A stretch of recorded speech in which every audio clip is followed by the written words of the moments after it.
अब बात करेंगे अरविंद केजरीवाल की। अरविंद केजरीवाल जिन्होंने सपने में भी नहीं सोचा था कि सियासत करेंगे, लेकिन वक्त ने ऐसी करवट ली कि केजरीवाल न सिर्फ सियासत में उतरे बल्कि राजनीति दल का गठन भी कर दिया उन्होंने और चुनाव लड़कर सबको चौंका भी दिया। लेकिन अरविंद केजरीवाल की अग्नि परीक्षा अभी बाकी है, जिसमें पास किए बगैर केजरीवाल दमदार नहीं बन सकते।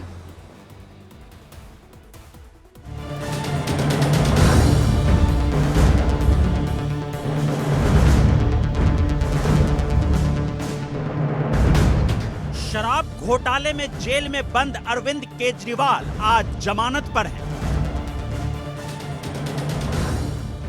हिंदुस्तान के सियासी फलक का ये गेम चेंजर आज अपने आप को बीजेपी के लिए भविष्य का सबसे बड़ा खतरा बताते हैं।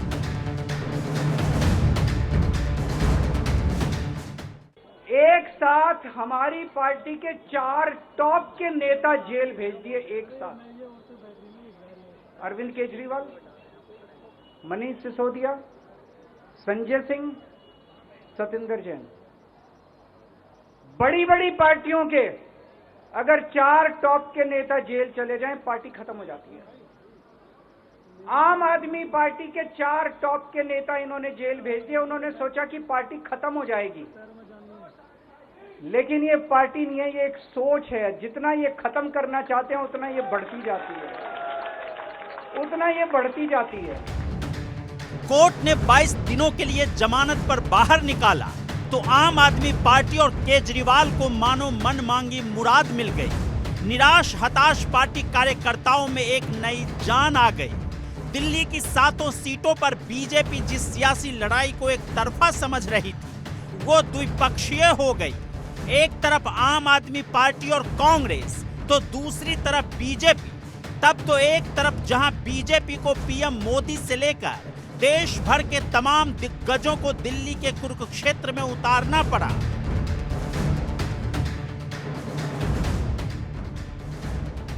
तो दूसरी तरफ 2 सीटों की आस रखने वाले केजरीवाल दिल्ली और पंजाब में क्लीन स्वीप करने का दंभ भरने लगे।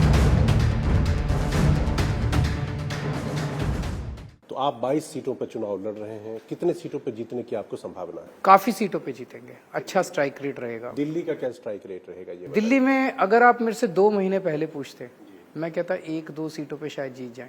अच्छा। अब मुझे लग रहा है जो इन्होंने गलत गिरफ्तारी की है, जनता ने अगर वोट डालने के लिए निकली जनता अच्छे से, तो मुझे लगता है कि 7 सीटें। और पंजाब में भी सारी सीटें जीत रहे हैं। ऐसे में ये सवाल उठना लाजमी है कि क्या जेल से बाहर आकर जमानत के 22 दिनों में से 14 दिनों में अरविंद केजरीवाल ने दिल्ली की 7 सीटों का समीकरण बदल दिया? क्या केजरीवाल जनता के दिलों में अपने नाम और काम की वजह से 2015 और 2020 वाली वो छवि बना ली, जब दिल्ली की जनता ने उन्हें 67 और 62 सीटें देकर सिर आंखों पर उठा लिया था?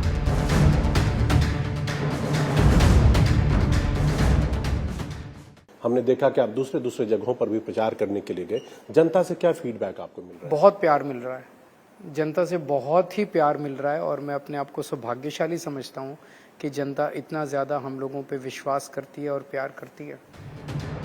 लेकिन इस बात को केजरीवाल भी जानते हैं कि ये चुनाव दिल्ली की विधानसभा का नहीं, जिसमें दिल्ली के सीएम को चुना जाता है, बल्कि ये चुनाव हिंदुस्तान का है, जिसमें देश की जनता देश की बागडोर अपने प्रधानमंत्री के हाथों में सौंपती है।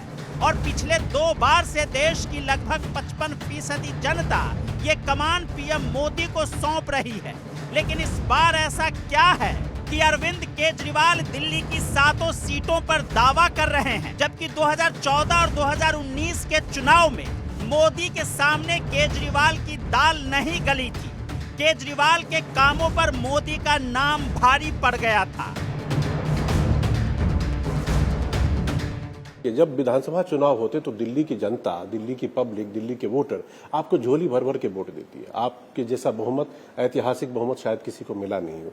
लेकिन जब लोकसभा चुनावों की बारी आती तो आपकी पार्टी का परफॉर्मेंस उतना अच्छा नहीं है। तो क्या केजरीवाल के काम के ऊपर मोदी का नाम हावी हो जाता है क्या? जब सेंट्रल चुनाव आते हैं लोकसभा के, तो जनता कहती है भाई आप राष्ट्रीय स्तर पे तो हो ही नहीं, आपको वोट दे के क्या फायदा, आपको हम छोटे चुनाव में वोट देंगे। इस बार हम राष्ट्रीय अलायंस का हिस्सा हैं, तो जो हमें वोट देगा वो देश में सरकार बनाने के लिए वोट दे रहा है। इस बार लोग वोट देंगे हमें। केजरीवाल 10 मई को दिल्ली की तिहाड़ जेल से बाहर आए थे। जेल से निकलते ही केजरीवाल ने चुनाव प्रचार की पूरी कमान अपने हाथों में ले ली, जो उनकी अनुपस्थिति में उनकी पत्नी सुनीता केजरीवाल और पार्टी की दूसरी पंक्ति के नेता संभाल रहे थे, क्योंकि आम आदमी पार्टी के टॉप के 4 नेता सलाखों के पीछे थे। की सेहत कैसी है अब? ये सेहत ठीक है, बस थोड़ा वेट लॉस काफी हो गया। पीछे वहाँ पे लगभग 1-1.5 महीने में 7 किलो वजन कम हो गया। 1-1.5 महीने में 7 किलो वजन कम हो गया। आपकी पार्टी की सेहत कैसी है ये बताइए। पार्टी बहुत अच्छी है और मुझे इस वक्त आप देखिए, मैं भी जेल में था, कुछ समय तक संजय सिंह भी जेल में थे, मनीष सिसोदिया जी भी जेल में थे, सत्येंद्र जैन भी जेल में थे।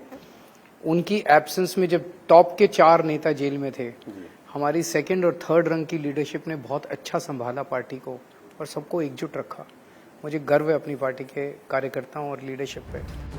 जेल से जमानत मिल गई, जनता के बीच भी चले आए। जेल से सीधे जनता दरबार में हाजिरी लगा दी ताकि सहानुभूति मिल सके।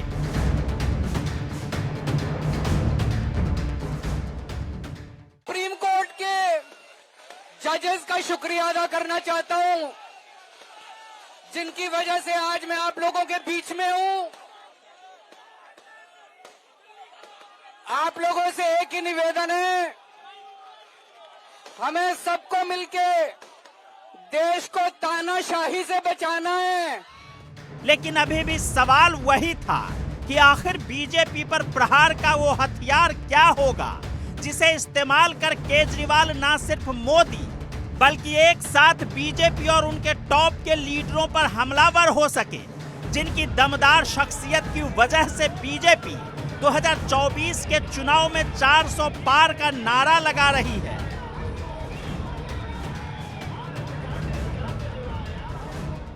चार जून क्या होने वाला है, ये आज पूरा देश देख रहा है और इसलिए लोग कहते हैं 4 जून 400 पार। फिर एक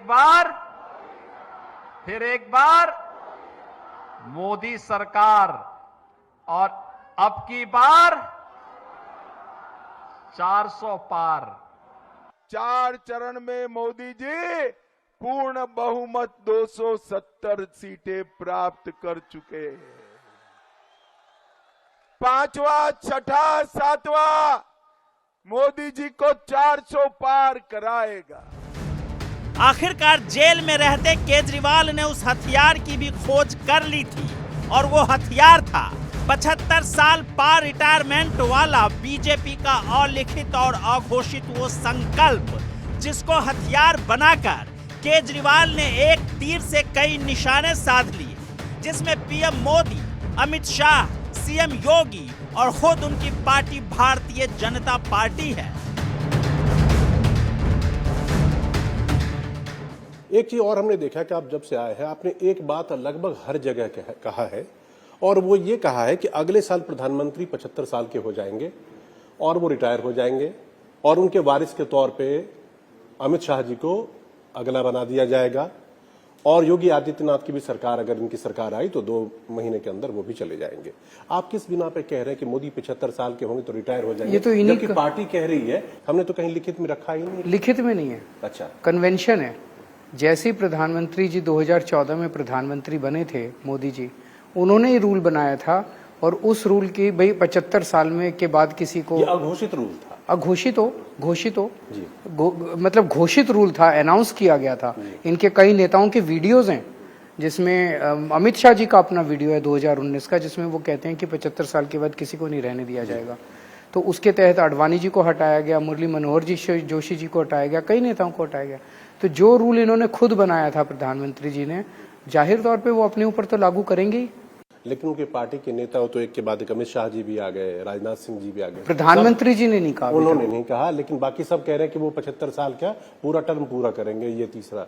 हाँ, तो प्रधानमंत्री जी ने नहीं कहा और दूसरा बाकी नेताओं ने ये नहीं कहा कि योगी जी को नहीं हटाएंगे। उसका किसी पार्टी के नेता ने खंडन नहीं किया, तो इसका मतलब योगी जी का जाना तय है। लेकिन केजरीवाल अच्छी तरह से ये जानते हैं कि पिछले 1 साल से जिस शराब घोटाले का आरोप उन पर और उनकी पार्टी के बाकी नेताओं पर लगे हैं, उनसे उनकी छवि को धक्का लगा है। भ्रष्टाचार विरोधी उनकी और उनकी पार्टी की विचारधारा का जो दावा था, उसे लेकर जनता भ्रम की स्थिति में है। इसलिए केजरीवाल ने शराब घोटाले के आरोपों को बीजेपी की साजिश बताने के लिए पहली बार पीएम मोदी के बयान का सहारा लिया और कहा कि पीएम मोदी कहते हैं कि केजरीवाल शातिर चोर है, अपना सबूत नहीं छोड़ता है।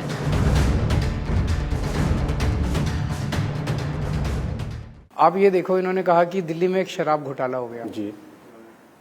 पहले बोले केजरीवाल ने 100 करोड़ की रिश्वत ली, थोड़े दिन बाद बोले अभी 10 दिन पहले अदालत में इनका वकील बोला नहीं 1100 करोड़ की ली, फिर बोले नहीं 3000 करोड़ की ली। मैंने 3000 करोड़ की या 1000 करोड़ की या 1100 करोड़ की, वो पैसा गया कहाँ? 500 से ज्यादा रेड मार चुके, वो पैसा कहीं तो मिलता। तुम 3000 करोड़ की बोल रहे हो, 5 करोड़ रुपए तो मिलते कहीं पे, 2 करोड़ रुपए तो मिलते कहीं पे, 1 करोड़ रुपया तो मिलता कहीं पे कैश मिलता, कहीं पे ज्वेलरी मिलती, कहीं पे प्रॉपर्टी मिलती, कहीं खर्चे का हिसाब किताब, कुछ नहीं मिला कहीं भी। तो कल एक टीवी चैनल ने इंटरव्यू किया प्रधानमंत्री जी का। उस टीवी चैनल ने पूछा प्रधानमंत्री जी से, भाई केजरीवाल कह रहा है आपके पास ना तो कोई सबूत है ना रिकवरी है। तो प्रधानमंत्री जी ने कहा केजरीवाल अनुभवी चोर है, अनुभवी चोर, इसीलिए केजरीवाल जो है वो उसके खिलाफ कोई सबूत नहीं मिल रहा, इसीलिए उसके खिलाफ कोई। तो पूरे देश के सामने प्रधानमंत्री ने कबूल किया कि शराब घोटाले में उनके पास कोई सबूत नहीं है, उनके पास कोई रिकवरी नहीं है। इससे बड़ी एडमिशन नहीं हो सकती। तो छोड़ दें प्रधानमंत्री जी, जब सबूत मिलेगा तब पकड़ लें, क्यों हमें अंदर रख रखा है?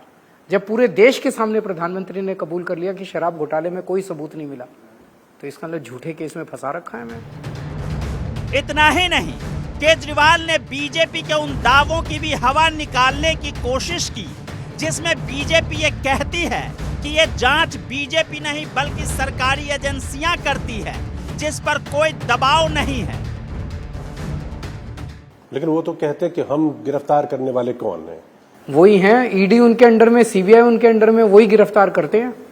तो मतलब कह रहे हैं कि ये जो एजेंसियां आपको गिरफ्तार या आपके पार्टी के दूसरे नेताओं वो पीएमओ से डायरेक्शन लेती हैं। अच्छा, हाँ।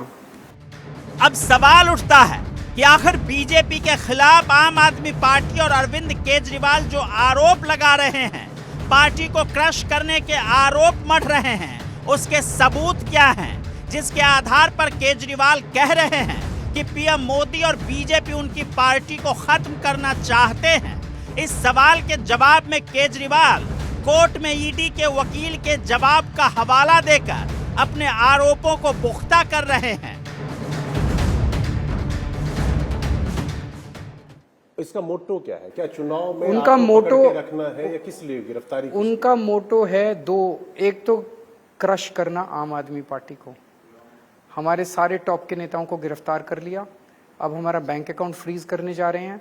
अब हमारा फ्रीज करने की आप बात करें कि आपका बैंक अकाउंट फ्रीज हो सकता है आम आदमी पार्टी, वो उनके वकील ने कोर्ट में बोला है, कोर्ट में कमिटमेंट दिया है कि चुनाव के बाद इनका बैंक अकाउंट फ्रीज करेंगे। ये उन राजू साहब जो इनके वकील हैं उन्होंने बोला है। हमारा दफ्तर खाली करने की प्रोसीडिंग्स चालू हो गई हैं। मैं उन्हें कहना चाहता हूं, अगर आपको लगता है कि आप हमारे 4 नेताओं को गिरफ्तार करके आम आदमी पार्टी को क्रश कर दोगे, 400 नेता पैदा हो जाएंगे इस देश के अंदर। आम आदमी पार्टी को अब खत्म नहीं किया जा सकता। हम करोड़ों लोगों की उम्मीद बन चुकी है आम आदमी पार्टी। आप हमारा एक दफ्तर छीनोगे, 100 दफ्तर दे देगी इस देश की जनता। आप हमारा एक बैंक अकाउंट सील करोगे, 100 बैंक अकाउंट खुलवा देगी इस देश की जनता, करोड़ों रुपए डाल देगी उसमें। आम आदमी पार्टी को क्रश, केजरीवाल को फांसी पे चढ़ा दो, आम आदमी पार्टी खत्म नहीं होने वाली। केजरीवाल कहते हैं कि बीजेपी सियासी मैदान में उन्हें नहीं हरा सकती है, इसलिए पर्दे के पीछे से उनके खिलाफ साजिश रची जा रही है। ये यही चाहते हैं कि मैं सीएम पद से इस्तीफा दे दूं और इसीलिए मुझे गिरफ्तार किया है। ये देख रहे हैं कि ये मेरे को हरा नहीं सकते दिल्ली में। एक बार 62 सीट आई, एक बार 67 सीट आई, 55% से ज़्यादा वोट शेयर आया।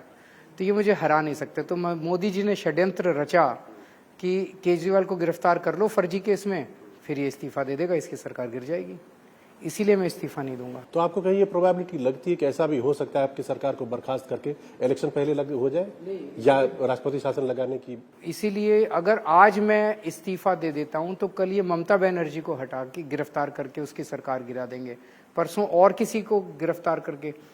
मैं अगर आज इस्तीफा नहीं देता और एक सिस्टम बना देता हूं कि जेल से सरकार चलेगी, तो प्रधानमंत्री जी इसके बाद किसी मुख्यमंत्री के ऊपर हाथ नहीं लगा पाएंगे। केजरीवाल की इन बातों में कितना दम है, ये तो अदालती कार्रवाई और फैसले के बाद पता चलेगा। लेकिन फिलहाल इतना तो तय है कि इस दौर में हिंदुस्तान की सियासत में राजनीतिक दलों का जो ध्रुवीकरण हुआ है, उसमें विपक्षी खेमे में आम आदमी पार्टी और अरविंद केजरीवाल एक दमदार शख्सियत ही हैं। क्योंकि एक तरफ बीजेपी जैसी बड़ी जनाधार वाली पार्टी और दूसरी तरफ दिल्ली और पंजाब में जन समर्थन वाली पार्टी, एक तरफ दुनिया की सबसे बड़ी पार्टी और दूसरी तरफ भारत की एक छोटी सी राष्ट्रीय पार्टी, एक तरफ भारत के 1.5 दर्जन राज्यों में सरकार वाली पार्टी और दूसरी तरफ महज 2 राज्यों में सरकार वाली पार्टी, एक तरफ राजनीतिक दलों के मिले कुल चंदे 2361 करोड़ रुपए यानी कि 80% चंदा पाने वाली पार्टी और दूसरी तरफ मात्र 85 करोड़ रुपए आय वाली आम आदमी पार्टी, और आखिर में एक तरफ केंद्र की सत्ता में पिछले 10 सालों से सत्तारूढ़ पार्टी, तो दूसरी तरफ दिल्ली जैसे केंद्र शासित प्रदेश जिसे पूर्ण राज्य का दर्जा भी नहीं प्राप्त है, उस राज्य में राज करने वाली पार्टी। जाहिर है बीजेपी से सीधी टक्कर लेकर आम आदमी पार्टी और केजरीवाल ने हिंदुस्तान की सियासत में उस चुनौती को स्वीकार किया है जो दमदार की श्रेणी में आता है। Bureau report, India daily live.